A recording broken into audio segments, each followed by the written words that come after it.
of the NDC to force them to declare results in their favor in the following constituencies: Ablekuma North, Domeko Abenya, Okaikwe Central, Tema Central, Afenyo North, Obuasi East, Afenyo Southwest, Akotia, Suhum, Fantia Akwa North, Nsawa Aduaji, Techiman South, and Awowin.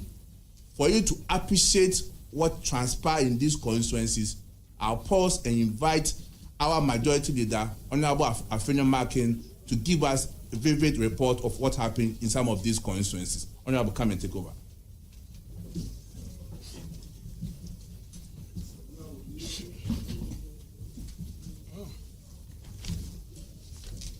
Ladies and gentlemen of the press, first of all, it is very regrettable that the NDC, after winning power, will resort to create an atmosphere of lawlessness, threaten parliamentary candidates, threaten party officials, and threaten anybody they see as a threat, so-called. In Ablekuma North, for instance, the parliamentary candidate there is under siege. Yesterday, she had a sleepless night. All manner of persons were at her residence in search of pink sheets. The question is, why is the NDC so interested in destroying evidence? Why are they interested in capturing pink sheets to destroy them and set them ablaze? This woman, Madam Ekuya Afriye, had to run for her life. It took the timely intervention of the police to protect her and to drive these NDC hooligans away. Okaikwe Central, my respected colleague, Honorable Patrick Buama, is unable to sleep in his house because they are threatening him, thinking that he has a pink sheet at his residence. His constituency chairman is being looked for. His constituency secretary cannot sleep at home, all because they believe that these individuals have pink sheets. Why should a member of parliament fear for his life? All because he is participating in democracy. I would want to call on His Excellency John Dramani Mahama to stop his people, to speak to his party people. This is not democracy. This is not the democracy we've all worked hard for. The hypocrisy is becoming too clear day in, day out. All of us are being threatened. In my own constituency, for instance, they have now come out with a lie, and unfortunately some media personnel are following such lie to the extent that, to the effect that a certain NDC constituency vice chairman cannot be found. It's a lie. They are using that to incite their party foot soldiers to attack NPP members, including my very self. When NDC was in opposition, of course, before the election, they were the ones who were all over fighting for the right of Ghanaians. Even when a due process in court was being served on them, they cried foul. Today, the NDC leadership pretends that what their party foot soldiers are doing are being done on their blind side. But they are indeed encouraging it. We are calling on civil society to call on the NDC leadership, especially His Excellency President-elect John Dramani Mahama, to demonstrate his love for this country by stopping this action immediately. These individuals are moved in groups. Such attacks are planned and led by some MPs who are being promised juicy positions in government. And they are all over attacking parliamentary candidates. They are looking for pink sheets. because they know that that is the evidence that we will use against them. If you go to Tema Central, for instance, the person who purportedly declared the Tema Central seat for the NDC candidate is not the returning officer for Tema Central. They called somebody to declare the results. When the rightful person who has taken an oath, who has deposed to an oath, sworn an oath to be the returning officer for the election, was not the one.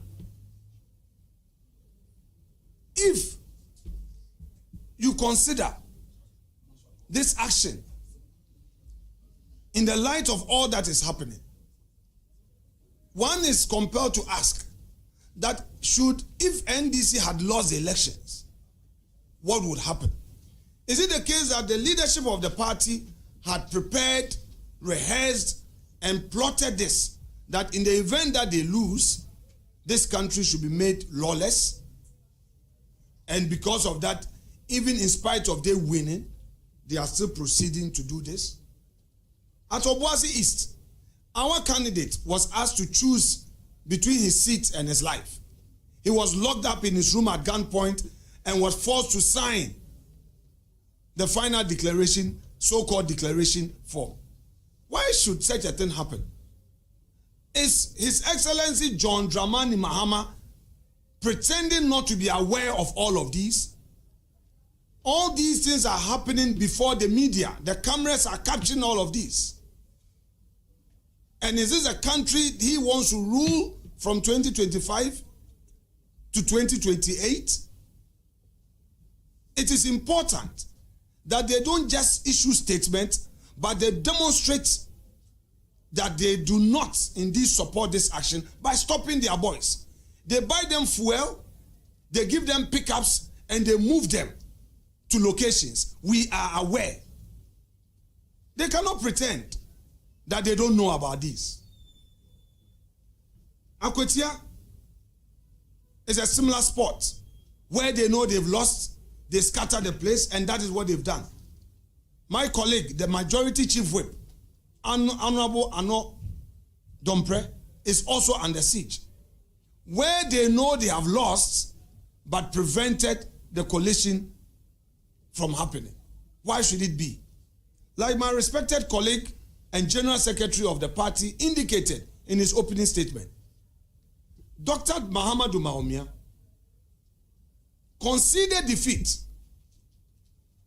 in less than 24 hours after election. Indeed, within 16 hours after the elections, when our own data showed that the elections were not going in our favor, we did not wait for the Electoral Commission to come out with a declaration. The practice has been that a losing candidate would normally wait for the Electoral Commission to finish, make the announcement, and then he would concede.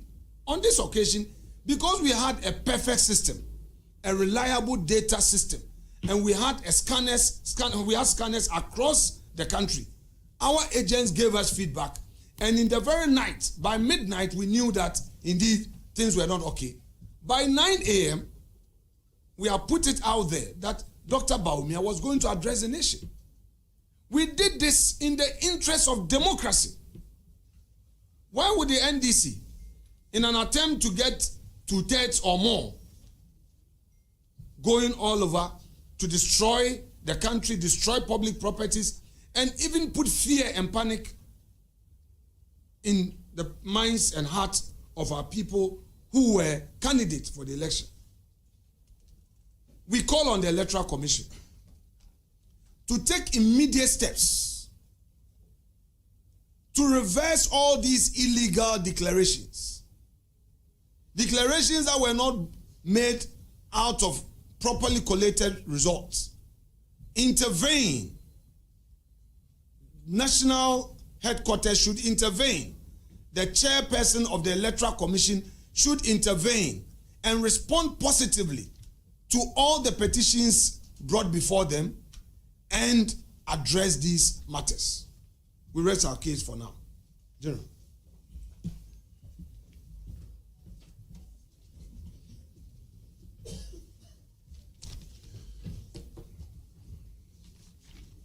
So just as the majority leader said, we are equally calling on the National Peace Council, National House of Chiefs, Christian Council of Ghana, Catholic Bishop Conference, our National Chief Imam, organized labor, civil society organizations, the diplomatic community, to, as a matter of agency and for the sake of our cherished and enviable record as a country that has for over 32 years practiced multi-party democracy, to come out and condemn the lawlessness from the NDC.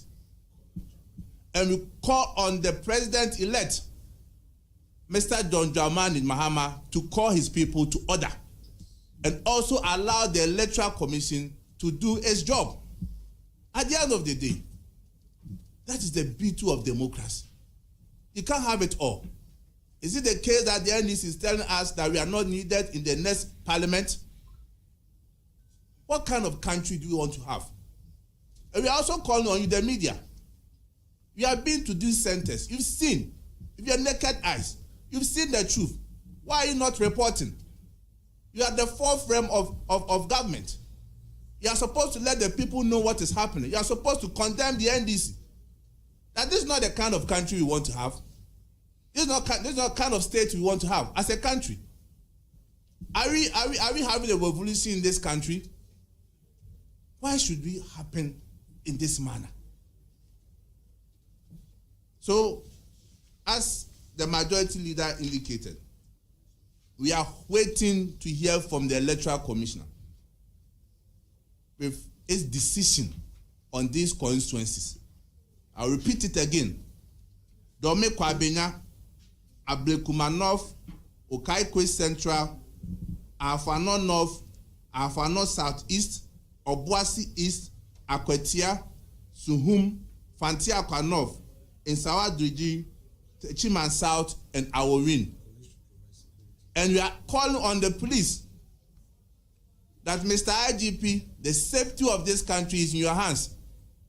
Everybody is watching you. Everybody is counting on you. Let your men provide maximum security at all coalition centers so that the officers of the Electoral Commission can do their constitutional duty of making sure we have credible parliamentary candidate-elect or members of parliament in our next parliament. So we want to thank you for coming to our office this afternoon. Questions?